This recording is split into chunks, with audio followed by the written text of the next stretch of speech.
National Sibling Day. Good reason to hug your sibling today.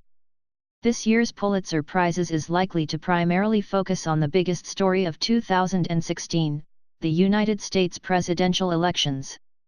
The winners and finalists of Pulitzer Prizes will be announced at 3 p.m. Eastern on Monday, April 10.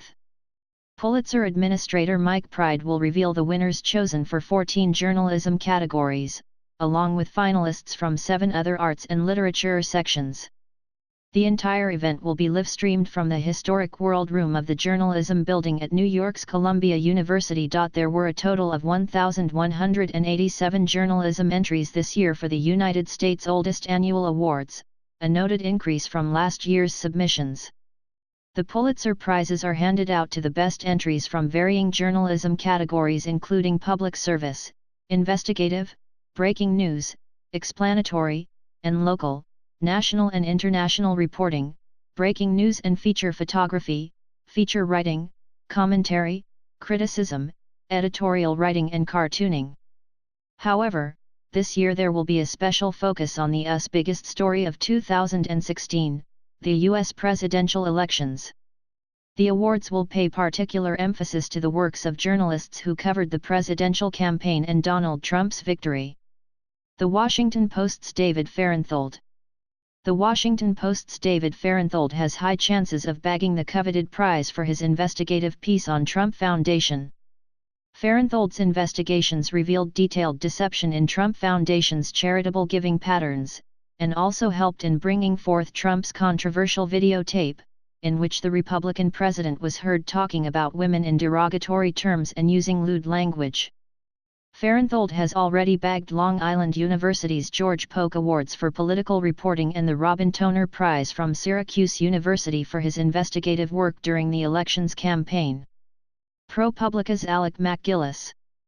ProPublica's Alec MacGillis' work during the presidential campaign has been widely praised. MacGillis, during the campaign, identified trends among voters in Rust Belt states that the political establishment ignored, dismissed, or overlooked.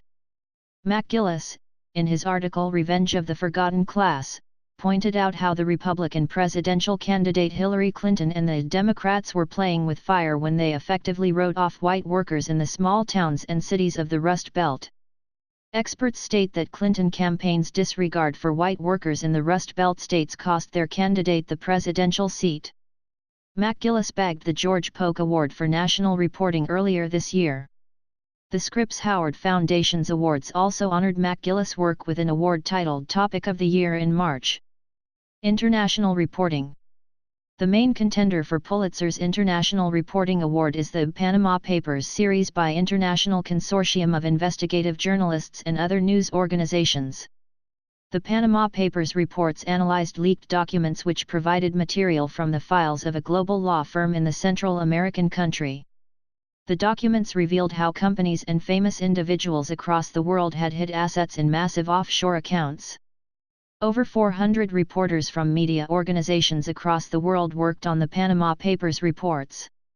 The Panama Project won the prestigious Investigative Reporters and Editors Awards and also the American Society of News Editors Awards.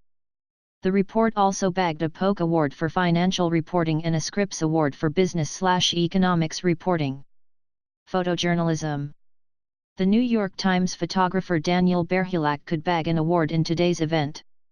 Berhulak had won a Polk for a photo essay titled They Are Slaughtering Us Like Animals, which details pictures of Philippines President Rodrigo Duterte's murderous drug crackdown, which resulted in a loss of thousands of lives. Dallas Morning News had also won American Society of News Editors Awards for their work covering the Dallas ambush of police, and is a likely contender to bag a Pulitzer for photojournalism.